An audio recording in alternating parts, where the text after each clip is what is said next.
Welcome to the Viking Age podcast, the official podcast of the Viking Age.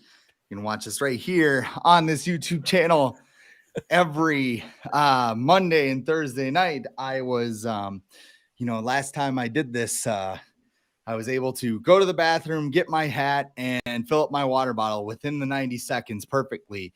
And I walked into the room and it said starts now. And I said, oh no. But anyway, my name is Chris Schad. I am better late than never. Exactly.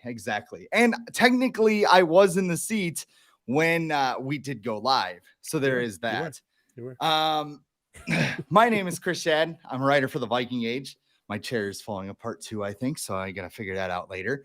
But I'm a writer for the Viking Age as well as zone coverage and Bring Me the News. Joining me is my co-host and managing editor of the Viking Age, Adam Patrick. And like I said, we do this every Monday and Thursday night right here on the Viking Age YouTube channel. And we are also available in podcast form on Spotify and Apple Podcasts. So like, comment, share, subscribe so you never miss a new episode. If I were to title this episode, I would call it The Vikings Did What?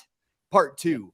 Yeah. Because we had the Buffalo game and we're just like, wow, that's an insane comeback. The Vikings have never done this before. And then on Saturday, the Vikings said, hold my beer. They beat the Colts 39-36 in overtime. It was the largest comeback in NFL history as they were down 33-0 at halftime. And the Vikings were down 36-7 with 4 minutes to go in the third quarter. Whatever. Just come right back, score 5 straight touchdowns, shut out the Colts, and go win the game. So I guess the first question I have for you is, did you turn off the game? Did you do anything of that sort? Because I'm obligated. I'm paid to watch it. I did not turn it off, but I would be lying if I said I was fully invested in it after the first 2 quarters. I'm usually off on Saturdays, and I told my wife, like, hey, if you need help with anything today or whatever, because she has to watch my kids while I'm working or whatever, just let me know. This game's over. So, like, if you need help, just I'm here to help with whatever. And then they started to come back, and she was like asking for help or whatever. I'm like, yeah, sure, I'll help you out real quick. She's like, real quick, like, why? I'm like, they might be coming back. And she's like, what? I'm like, maybe, we'll see. I'll let you know. And then they came back, and then it's like, they go to overtime, and the game's taking what did it take? Like almost 5 hours. Yeah. With overtime. And she's texting me like, is this game over yet? Like, I'm like, nope, it's not. So yeah, but then I wrote it up and then I was done for the day. But no, I did not turn it off. I did not leave the stadium, the virtual stadium, like some people probably did in the stadium who regretted it afterwards. Also, leaving at halftime, I don't care what the score is. Why would you leave it? What? Like, it's not like NFL tickets are cheap. Unless you were giving them, like, for free or whatever, you should not be leaving at halftime. Like, there's plenty of stuff you can do probably in the stadium to occupy your time if you don't want to watch the game, especially that stadium that's new. Isn't there, like, a museum inside there and stuff, too? Like, no, that's the that's TCO Performance Center. Oh, that's the training camp. Yeah. Okay. So, okay. But they have stuff you can look at and or you could just drink and eat, because I'm sure they have plenty of that there. But the beers are like $17 a piece. Whatever. Who cares? I guess you've already forked out about $300. Yeah, if you're going to professional sports, game, you're already willing to pay more than you probably should. But no, I watched it, and I'm glad I did because I witnessed history. Mine was a little different, but I had different circumstances. Yep. Like on the topic of leaving the game, I always say 3/4 rule probably. Yeah. Like if it's that bad and you're that bored, like I get it. After that game because we saw this against Dallas and even CBS checked out in the third quarter. Like, yeah, this game sucks. Why don't we get you a good one? Yeah, I understand people leaving because there was some frustration, especially after the effort they had last week against Detroit.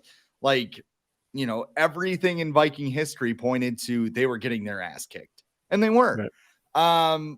My scenario was like, are you familiar with the movie Fever Pitch? Is that the new one, the newer one, I guess, with Jimmy Fallon? Yeah. So Yep. it's Jimmy Fallon, Drew Barrymore, and right? he's obsessed Red Sox fan. Yeah. And like he meets Drew Barrymore, and then like his love for the Red Sox gets in the way because this is set when the Red Sox were in the middle of the curse. And Yeah. like they wound up Yeah. winning the World Yeah. Series as they were Yeah. filming, and they're I like, remember that. Yeah. crap. Yeah, I remember So that. so I mean, bad luck, but I mean it's a hilarious movie. Anyway, there's this scene where he has to sell his Yankees Red Sox tickets in order to go on a date with Drew Barrymore. Ooh. And they go, and at first he's like waiting for his car. I think he goes to the party, and as they're like picking him up, like he hears the score and it's 9-0 Yankees. And he's like, oh, cool. I didn't miss anything at all. Nothing bad happened. And then he gets home and he gets a call from his friend that he sold the tickets to. And he's like, oh my God, it's 10-9. The Red Sox won. This is the greatest day of my life. This is incredible. And she's like, and Drew's like, well, what's wrong? Like, what's going on? And he's like, they won. And he just feels like total bummer that this is, that he missed it. Mhm. I had to go cover the South Dakota State Jackrabbits FCS semifinal game against Montana State. They won. They're going to Frisco, Texas for the national championship on January 8th, and they're going to play North Dakota State, which is exciting over here. Yes, it's a Dakota marker game. So it'll be very intense here in about another week or two. But, I love my job. I love doing everything. I used to stock a cooler at Quick Trip. So, I mean, there's nothing wrong with that. But, this was kind of a weird experience because I was watching the first half before I had to go, and it gets to 30-0. I think the pick six made it 30-0. And I said, this is done. Like, this is good. I can just detach myself from this. I can unplug myself because my biggest fear was being in the press box during a game that's just super close, like a banger, right? And like, I'm watching it. I'm not paying attention to the assignment in front of me. It's like, you need to stay professional. So I jump in the car. I go to the stadium. We're waiting in line for the elevator up to the press box. And somebody mentions, he's like, wow, it's a 2-score game. And I'm just like, okay, yeah, whatever. Furious rally, pal. So I get up to the press box and we're watching it some more. And then they score another touchdown. And the game kicks off. Thielen? I think this was the Thielen one. And I mean, if you've watched the show, you know what I think of Adam Thielen. So like, I was kind of like, yeah, of course. Where's he Thielen from? scored. Where's he from? He heard he's from Detroit Lakes, Minnesota. Yeah. Went to college at Mankato, all that good stuff. He's had one 100-yard game in the last 2 seasons, but yeah. Yeah. Anyway, so Adam Thielen scores. He gets the 2-point, I believe, right after that, and we're sitting there like, okay, it's a 1-score game, but they have to do it. Then Shandon Sullivan scores a touchdown, but it's not a touchdown, and like you could just hear it like in the back of the press box because like there are other Viking fans in there, and like it was just like this hushed, controlled friend. Yeah, it was just like, oh my God, and like nobody can like scream or anything because it's a press box. And I don't have it on. I don't have anything. I am like 100% jackrabbit mode. And like all of a sudden I just hear from behind me like, look, what's that? And I'm like, what? And like my partner is sitting right next to me. He's like, yeah, they just scored another touchdown. They're going to tie the game. And I'm like, well, they still need the 2-point conversion. Like this whole thing, like I just kept denying it was happening. Like, well, so eventually they go ahead, they win the game. And, it wasn't that I wasn't happy with it. I was just detached because it was just a weird experience, but I was just super sad about it. And I went home and I watched it when I got home and I'm like, wow, this is amazing. Like 36-7 with 4 minutes left in the third quarter and they wound up winning. It's just crazy to see them continue to come back like this. And I mean, it just says a lot about the team because I wrote at Zone Coverage today, earlier this year, I was talking about, what's this team's superpower? Like the 2019 team or 2017 team had a historic defense, 1998 historic offense, 2009 was Brett Favre, that sort of thing. And like nobody could seem to put their finger on it, like not even the national pundits, because they just want like some kind of violent ballet when they watch football, where it's like exquisite offense, brilliant defense, mastermind coaches on the sideline. That's what I want in my team. That's who's going to win the Super Bowl. And I think over the past couple of years, we all complained about it because Kirk Cousins needed everything to go perfectly to succeed, right? He had elite offensive line, top of the line receivers, elite running backs, everything else. I compared it in the article to, most teams want to see like Bret Hart, as a football team, like the excellence of execution. He was just technical and he won titles.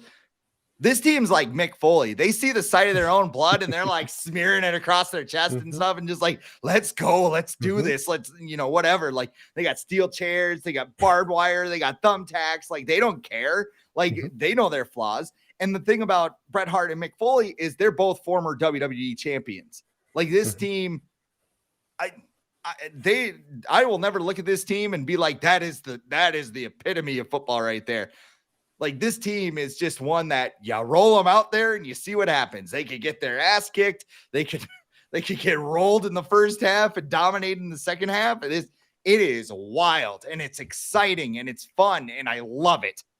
Oh yeah, I would even compare them to the late Eddie Guerrero, because he's kind of They don't do that, but well, maybe they do. But they'd he was kind of unexpected under the radar, and he was a champion, and everyone's kind of like, how does he keep winning? How does he keep beating guys like Brock Lesnar, Kurt Angle, and Undertaker? Like, how does he keep doing this? And, or you could just compare the Vikings to like Michael Myers, and they just never die. Doesn't matter how much, how far, how high up a building you throw them off of, or how deep of water you put them into. Like, they're just going to come back to life, and you're going to have to fight them to the death, to the very end, because they're not going to go away. Yeah, it was, and I'll be honest, I think some of the steam taken out of this win was taken out by the Bills win, because that was totally unexpected and miraculous and everything, and this like, we're not surprised by this. We should be surprised by a 33-point comeback. I think we're surprised. We're just like, it's not like okay. Yeah, we're not blown. I don't think we're as blown. If the Bills game did not happen, I think we'd feel the way that we did about the Bills game. We'd be more blown away. But I think like that game kind of took away, like, this is their 10th one-score victory. They've been doing this all year. So like, even when they were down, I think it was 33-14. I'm not going to sit here and be like, I knew they were coming back, because this is the first time it ever happened. So I'm not going to sit here and that I thought they were coming back. But at the same time, I'm like, I mean, if there's a team that's going to come back, this is the season. This is the Vikings team that's going to do it. And they're playing a Colts team that wasn't doing much on offense, wasn't doing much on defense. They got a couple fluke plays that go their way. Their field goal kicker is the one who's scoring the most points. They got a coach who's, got a high school resume, who decides to go for it on fourth down. But he wasn't scared, bro. He wasn't the whole time. He wasn't scared. Put the ball in Matt Ryan's hands, for sure. And then you got Matt Ryan on the other side, who's just like, not again. like no. Like I almost feel bad for Matt Ryan. Oh yeah, he's a good quarterback. Seems like a good dude, and it's just like, are you kidding me? I was listening to I think it was some Vikings podcast or I think it was a Ringer NFL podcast, and they were like, somebody was like, if I could have asked Matt Ryan, knowing that he wasn't going to get mad at me, I would have asked him, at what point during the game did you start to think of the Falcons Patriots Super Bowl and just think like, oh, there's no way this can happen again? Like, was it like when it was 33-14? Was it 33-21? At what point were you like, no, not again, not again? Well, shoot, Because, how many other times the Falcons was it that they just oh, kept yeah. blowing leads after that Yeah. Super Bowl? Yeah. Like Yeah. he is the guy of blowing massive leads. Well, because he's not aggressive. Like, Mm-hmm. he's had comebacks, but he's not someone.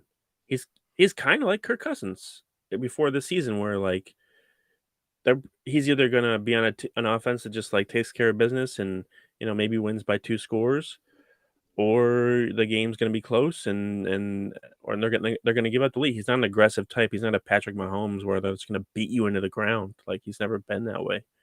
Um, so it just leads to more moments like this because he's not as willing to take shots down. Like, because did they even throw the ball downfield? I don't I remember can't remember that. one pass like being Well, over 30 yards in the air at least. and we talk about Jeff Saturday, their offensive coordinator had never called plays before too. So I mean, Yeah, there's a lot of another that great decision. coaching staff of the Colts is wild, man. They have the They're not experience. scared.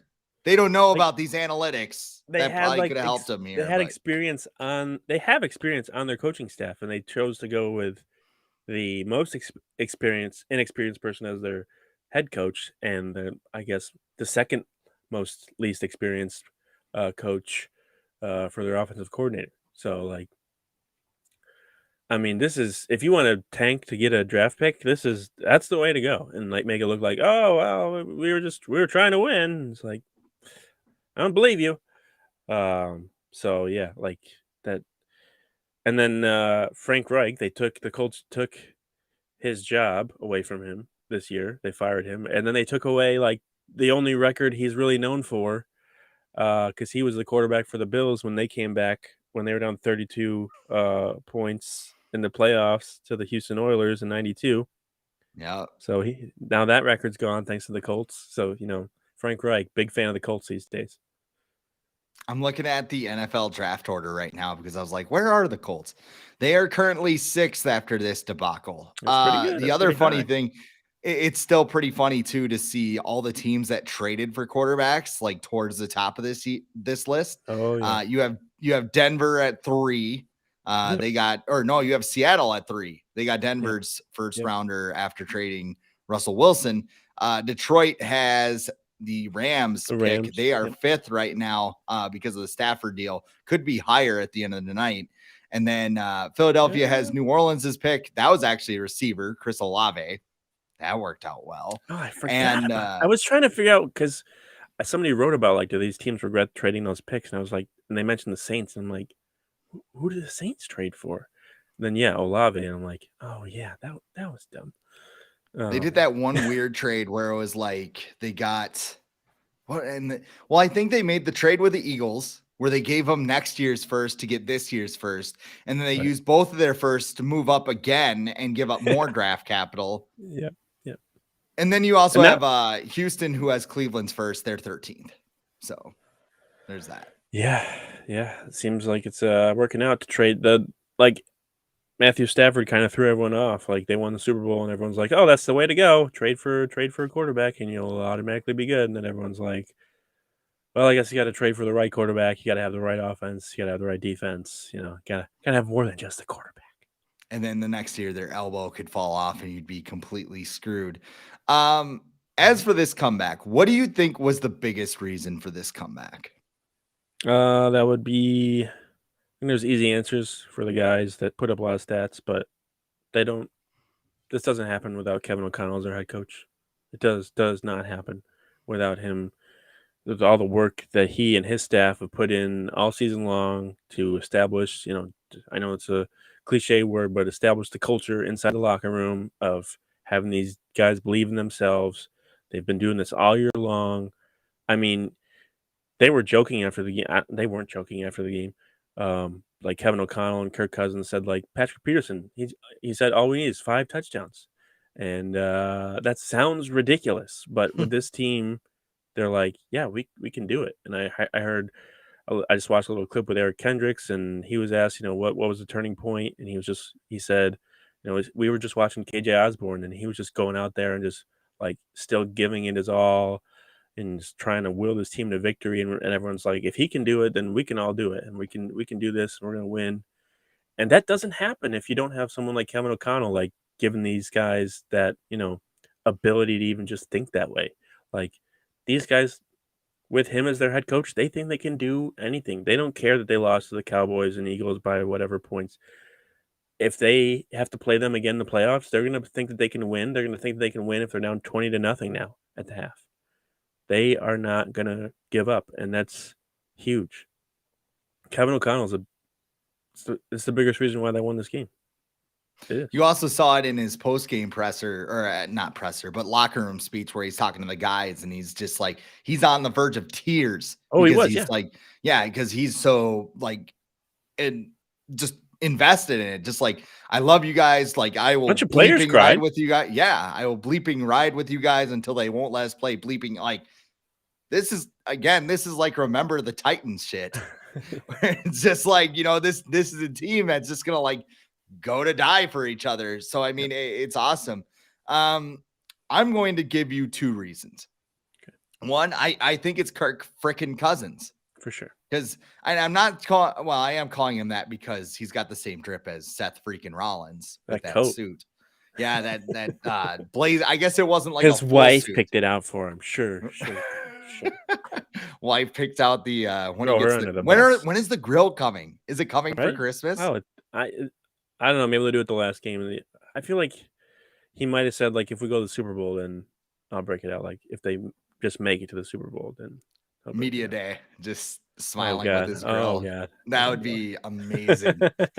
But 460 yards, 4 touchdowns, 2 interceptions, and the 2 picks were both Jalen Reagor's fault. And you know what? I see what Philadelphia was doing now when they were getting rid of him, because runs the wrong way on a route, and then he just completely quits on another. And somebody like took a screen cap, and there's Kevin O'Connell like screaming at him at one corner, and Reagor's like, "What are you yelling at me for?" Hey, he could still play, but only go routes. Them thighs, and he's got them like built together, man. Yeah, like only from now on, only go routes and like jet sweeps for Jalen Reagor. That's all he can handle. The early season Christian Watson package. Like that, that's pretty much it. Yeah. Turn him into a running back, see what happens. Actually, he'd probably screw that up too. The other thing that was big though for me was a lot of the supporting cast stepping up. You mentioned KJ Osborne a little bit, 157 yards and a touchdown. Dalvin Cook, 4 catches, 95 yards. They lined him up at receiver a couple of times, and the screen worked. The screen game finally worked. There weren't people in the way. I mean, there were people in the way at the end, but like, Dalvin was just Ezra Cleveland got in the way. He was just like, how did he even get down there? Was he running? He was just like hiding behind him, just like, hey, you want to give me a little help here? He's like 350. He runs a 4.5. Just crazy. And then Adam Thielen came on late in the game, 3 catches, 41 yards, and a touchdown. Didn't have a target before the 4th quarter. Yeah, he was mad on the sidelines too. That's what they were saying on the broadcast, that he was pretty angry. Like, guys, I'm open. Give me the ball. Do you guys know I'm from Minnesota? Can you give me the ball? We're playing in Minnesota. I would have rebutted and been like, yeah, so's KJ. And he's actually not running backwards when he gets the ball in his hands. So. Funny, Stephon Diggs freaks out about that, and everybody loses their minds. And Adam Thielen, get Adam the ball. He's competitive. He's competitive. He's competitive. Anyway, how about this though? We're not going to be sponsored by the Thielen Foundation, okay? We're not. I'm pretty sure we're not going to do that. If they wanted us to donate, I'd throw them. I'll donate, but I don't think they're going to sponsor the show. No. The defense, Vikings defense allowed just 1 touchdown in the comeback. Yeah, that was a blocked punt and a pick 6. The other 2, like you said, Patrick Peterson told Kirk Cousins, all you have to do is score 5 touchdowns. Just 5, only 5. And they held him. They did their job. Daniil Hunter had a monster game. They played more 4-3. They blitzed 40% of the time. Yeah. I wonder if like Kevin O'Connell went full Bobby Lashley in his office and like walked up to or at Donatello and just said, "This bullshit needs to stop At the now." half? Well, they did. You know what? I don't think the Vikings played a bad game in the first half. Defensively. Defensively, yeah. Defensively. I think it was a lot of offense. I think it was Kevin O'Connell kind of turned into a, frustrated 9-year-old playing Madden online with some of his play calls. The fullback dive, not great. The fake punt, little too aggressive there. Yeah. Just, when you're on your own 30, it kind of hits different, as the kids say. But, the defense, like I said, there was only one offensive touchdown all day. I liked what I saw. Can they do it against better defenses? I don't know, because the Vikings are going to play a good one on Sunday because Daniel Jones looked like he was drunk out there. But yeah, I liked what I saw from the defense on Saturday. Yeah. They played much better. They were a lot more aggressive. Duke Shelley had himself a ball game. I think he was like the highest graded defensive player by PFF. By PFF, excuse me. Like Cameron Dantzler, he was active, but he didn't play at all. And I think Kevin O'Connell said that he was still kind of sick, and he was more of like an emergency option. So don't jump to conclusions and be like, "Oh, Cameron Dantzler got benched." At the same time, I wouldn't be sad or surprised if they let Duke Shelley kind of keep going, because he's been playing well. He's not the biggest of guys, but he hangs with his guys. He makes plays on the ball. So I wouldn't be surprised if they let him stay in there and play. He did well last week. Michael Pittman's not like a slouch or anything. So he did well. Yeah, like they blitzed more. Harrison Smith looked like he was more himself, having a little more freedom to just kind of roam around and disguise his. It seemed like the Vikings defensive players were allowed to play to their strengths instead of like trying to fit into this scheme, which is kind of what the problem was the last few weeks, where Ed Downtel's like, no, it's not the scheme, it's execution. It's like, well, it kind of has to be the scheme because these players can't execute if they're not fit for the scheme. So I think there was some adjustments made during the week, and they're just like, at the same time, it's 33-0. If you're not blitzing when it's 33-0, then you're never going to blitz because you have nothing to lose.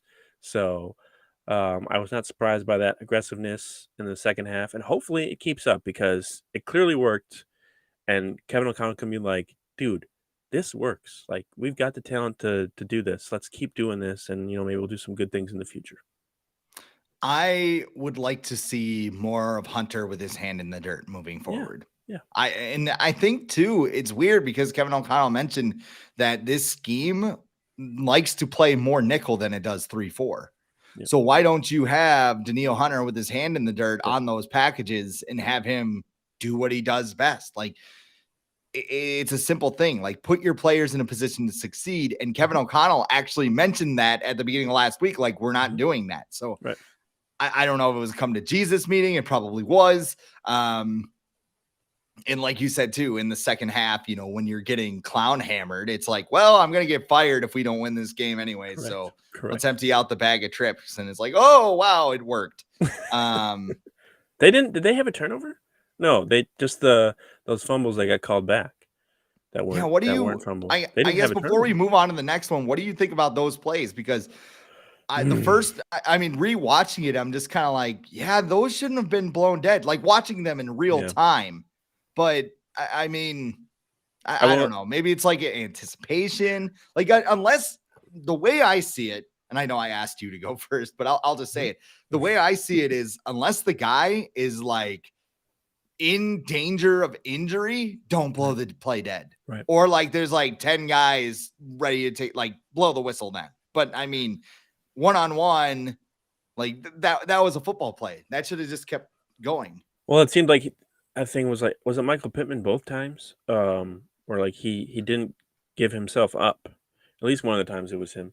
Like he didn't go to the ground. He wasn't stopping. Like that's when you blow the whistle. But like he was kind of stationary because he couldn't move because they were they held him in place for a brief half second. which was apparently long enough to blow the whistle. But yeah, just like you have this option to review every scoring play, every turnover too.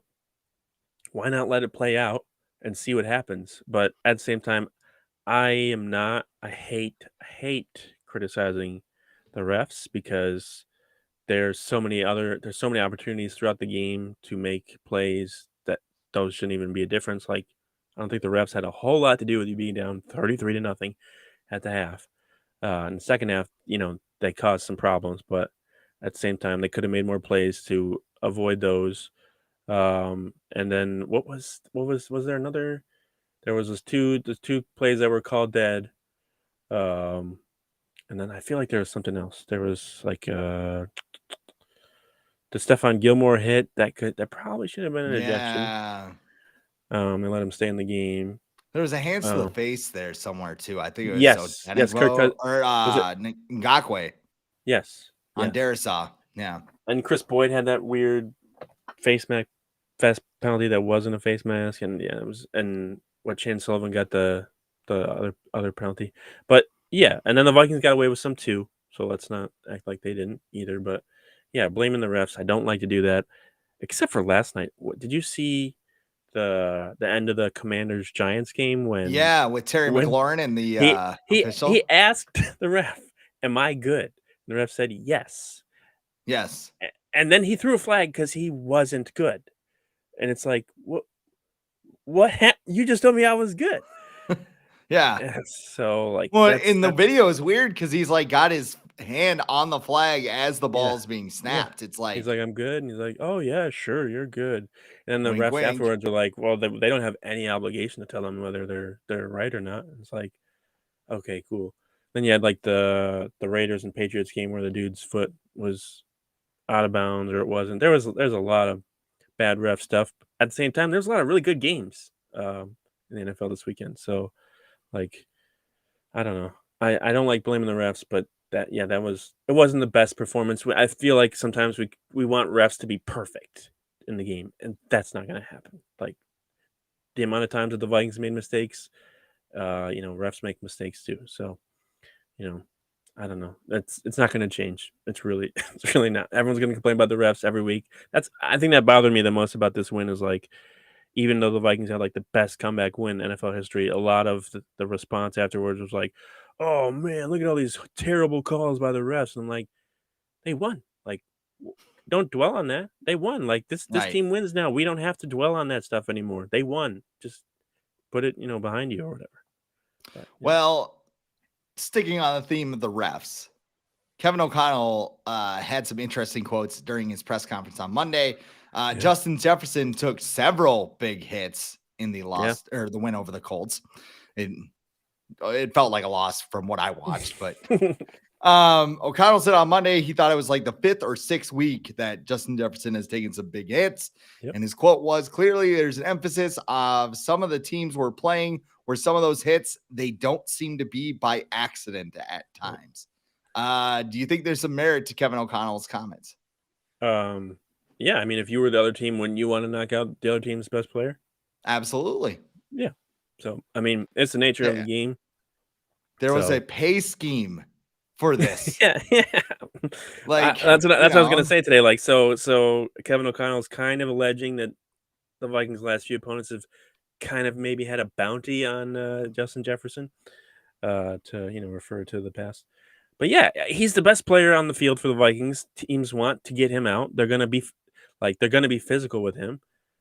At the same time, Justin Jefferson has proved that he can take the punishment.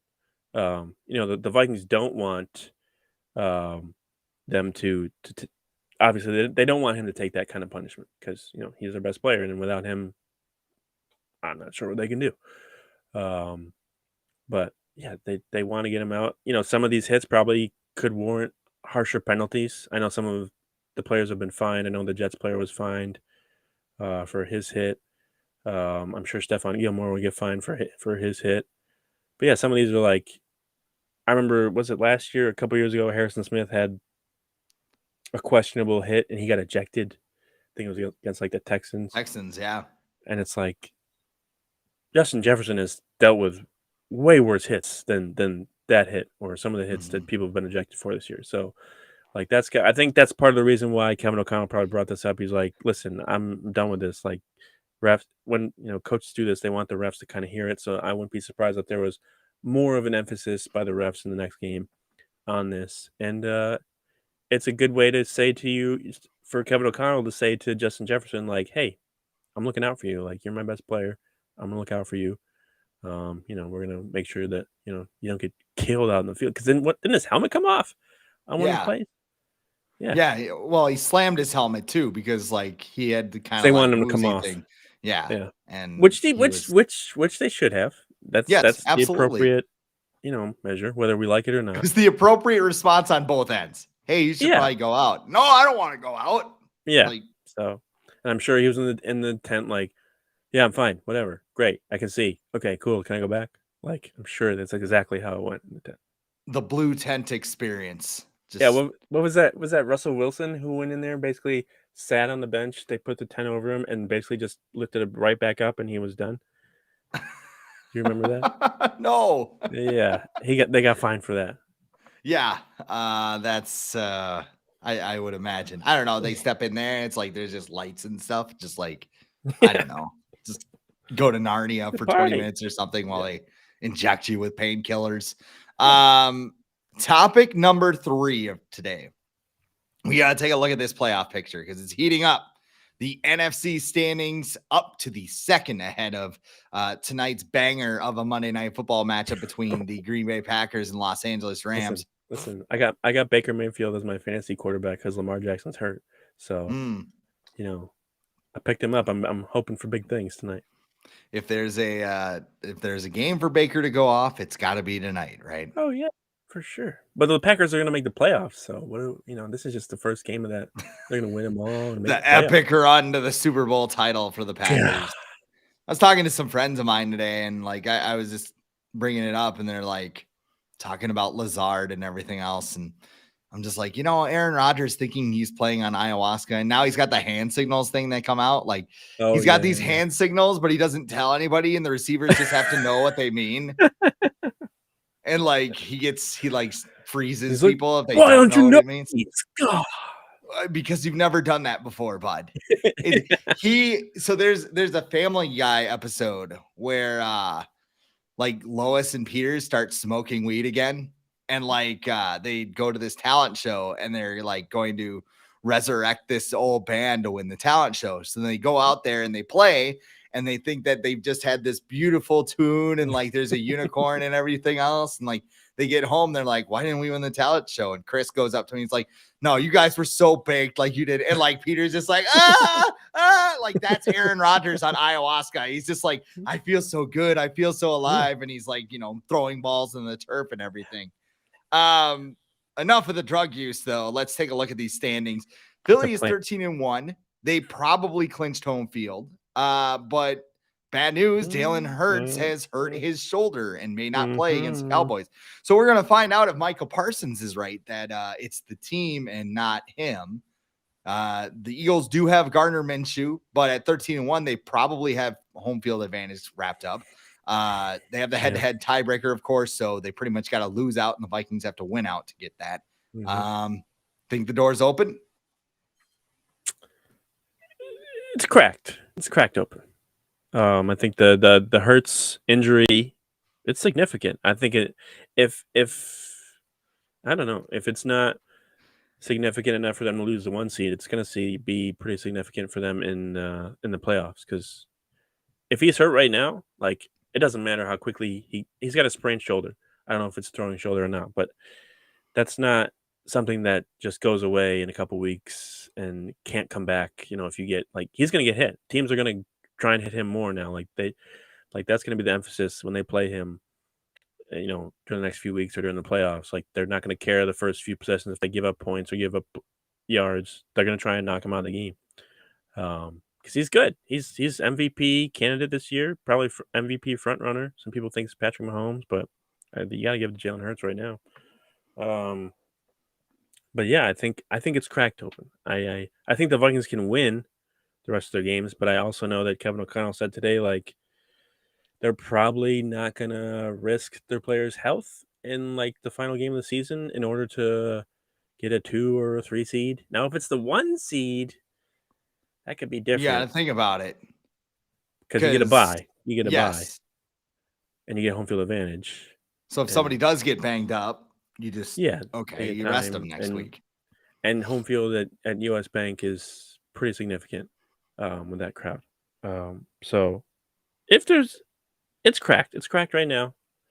It's just like Jalen Hurts' shoulder, but you know, we'll see. We'll see how it goes. You had to go I there. think the Vikings will be able to hold off the Niners at least. I think they will. For Like, the if 2 there's seed. any quarterback in the NFL that could just get randomly white hot, I think Gardner Minshew's like at the top of the list. Like, yeah. I like Minshew, like, honestly, but I mean that would just be our luck. Like Philadelphia just rides another Sure. backup quarterback to the For Super Bowl. sure. At least Just like, they won't be playing in US Bank Stadium this year though in the Super Bowl. So this is true. This is very true. You know who will be playing a playoff game in the US Bank Stadium is the Minnesota Vikings. They Yep. are 11-3. They clinched the NFC North with their big comeback win. They are in the 2 seed. The San Francisco 49ers are 10-4, cruising along with Brock Purdy, the greatest quarterback ever, with the greatest head coach ever, with the greatest defense ever. They clinched the NFC West, and they are sitting in the 3rd seed. The Buccaneers, they're 6-8. They don't know what they're doing anymore. they're bad. I saw the interaction with Gio Bernard and the Bucks reporters where, the Bucks reporters kind of, I am media. I'm not going to say too much about it, but it's like torches and pitchforks everywhere. Well, yeah. What side do you come out on? Because because I covered football. I'm not in the locker room or whatever, but I cover the team too, and I always had like a thing like I don't feel like Vikings reporters are really like this, where they're like kind of invasive and like they have to get an answer or whatever. But that clip, at least that reporter posted, it was very cringy, and it seemed like he said he didn't want to talk. I know it's his obligation or whatever, but it's like the dude just wants to go home, and you can talk to him later in the week probably. But like if he says he doesn't want to speak, then let him do that. Like I don't understand like why you need to get an instant reaction for your, it's gonna get you so much more views if you get a quote from him. Well, and it was weird. I think they were just trying to confirm what Todd Bowles said, because Bowles said something along the lines of Right. miscommunication. So they had their answer. But I mean, a good journalist does want to get all sides of the story. I think both sides may have handled it a little bit poorly. Because I mean, Gio Bernard, like when they come up to him, that's all he had to do from the get-go was turn around and be like, I screwed up. And like, they were asking follow-up questions like a good journalist would do. And he says, I screwed up. Oh, he had the and answers. I'm sure. Yeah. And I'm sure he felt He like knew he wasn't crap. saying He was anything. just like, I screwed up. It was me. Yeah. Yes. Hello. Yeah. Hi. I'm the problem. It's me. But I mean, I think one of the reporters said something like, because he said, you guys, you haven't talked to me all year. Like, why are you coming up now? And one of the reporters snapped back with something like, you haven't done anything all year. And Well, like, he was on that's where it kind of got. Yeah, he was on and IR. that's what Jenna Lane or Dina Lane, whatever her name is, said in return, like, hey, you've been on IR, like players don't talk to, like, explaining it. So I mean, it was both. I think it's one of those things like you talk to somebody and things just kind of escalate, and then Gio's like, all right, I better just like ask this. And again, like she said, she's right. Like players are contractually obligated to talk to the media. And I don't know how it works in the NFL. Like in college, we just pick a couple of guys, they come, they sit down, and I have not covered a loss yet for SDSU. So I don't know what that's like, but it just could have been handled better, I think, on both sides. That's all. Yeah, it's weird. It's a tough job on both sides, but I think there's a happy medium in there where like, because first off, I don't know why you even post that video. Like that was weird. She could have cut it in half and just had his response. She didn't have to have the first part where everyone's like, "You're on IR, that's why you didn't talk to us." And like, you didn't even need to include that. Like she said, she wanted to do it for transparency and stuff, and it was like, okay, but like that probably wasn't needed. But yeah, the Bucks so good this year. What are they up 17-0 yesterday? and they lost like 35-17. They literally handed the Bengals that game. Like Oh yeah.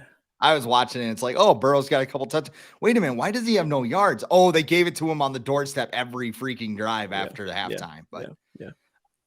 the Buccaneers, they'll get a home game for winning the South if they hold on. The Panthers, Saints, and Falcons are at 5 and 9, right behind them. Like that's Watch gonna those be like Saints. the Watch those Saints. Watch those who dat? Saints. Yeah. Whoever does, they'll host the Cowboys, who lost to the Jaguars yesterday, and nobody's calling them frauds. Weird how that works. You know what? The Jaguars are good. They're good.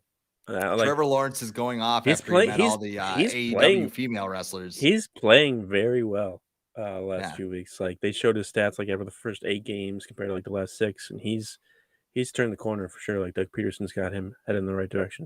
And that's fun Hanging to watch. out with Britt Baker, Tony Storm, and Jade Cargill. That'll do it. Feel better about myself too. That'll do it. But no, he's slinging it. I felt bad for him yesterday when he fumbled, when he was scrambling, but then they ended up winning anyways on that ridiculous pick 6.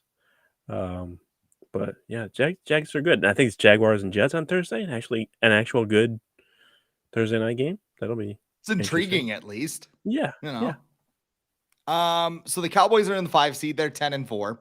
The Giants are 8-5-1 after last night's debacle we were talking about.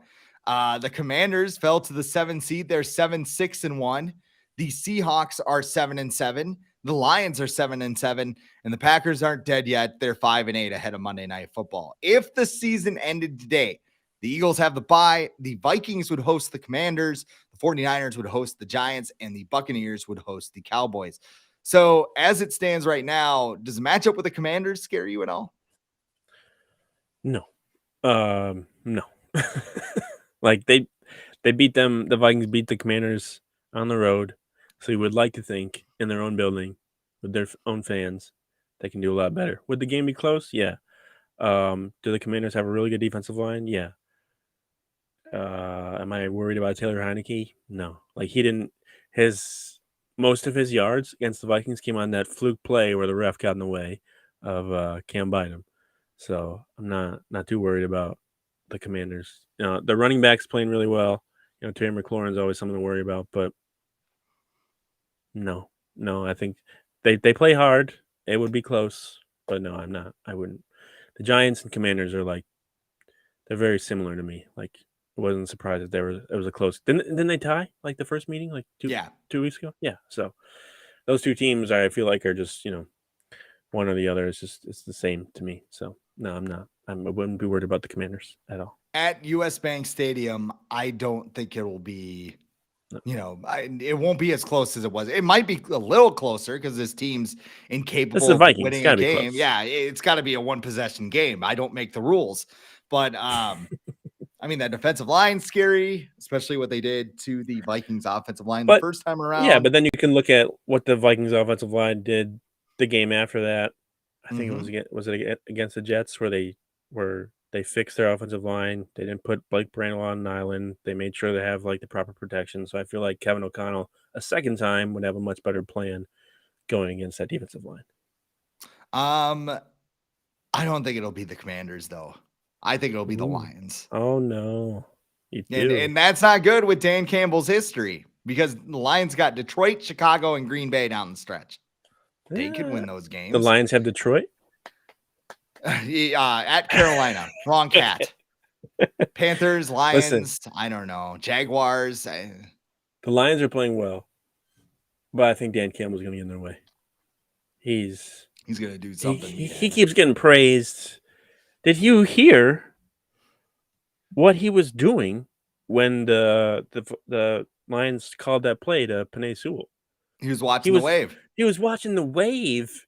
He's the head coach. He was watching the wave in the state. First off, Lions fans, why are you doing the wave when it's 2 minutes to go?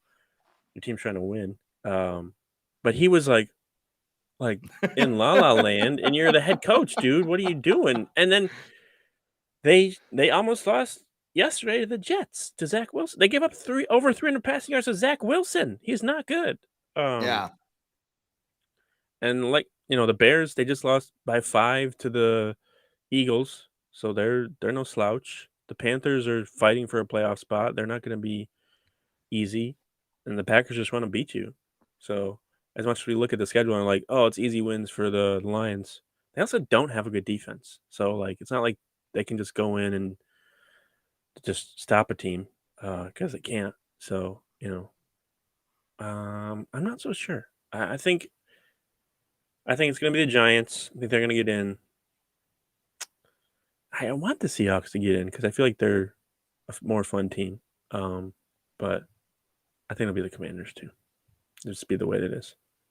3 more weeks, and we will have our answer who the Vikings will see in the wild card round of the playoffs, or if they won't play in the wild card at all. But that is all the time we have for the Viking Age podcast today, the official Viking podcast of the VikingAge.com.